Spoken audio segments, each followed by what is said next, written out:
रसूल अल्लाह ने 5 खूबसूरत हदीसें बताई। नंबर 1, तुम में से बेहतरीन शख्स वो है जो ना किसी को तकलीफ दे और ना किसी की तकलीफ का जरिया और सबब बने।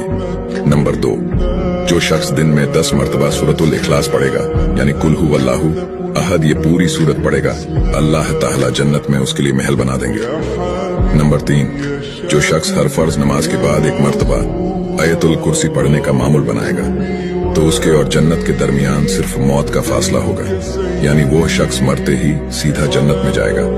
नंबर 5, जो शख्स घर से निकलते वक्त ये दुआ पढ़ेगा, बिस्मिल्लाहि तवक्कलतु अला अल्लाह ला हौला वला कुव्वता इल्ला बिल्लाह, तो अल्लाह ताला शैतान के शर से उसकी हिफाजत फरमा देता है और जिस काम को वो निकला अल्लाह ताला उसमें आसानी पैदा फरमा देता है। नंबर 5, रसूल अल्लाह ने फरमाया, वो शख्स हरा भरा रहे, हंसता खेलता रहे, जो शख्स मेरी हदीस सुने, उसको महफूज रखे और उसको दूसरों तक पहुंचाए।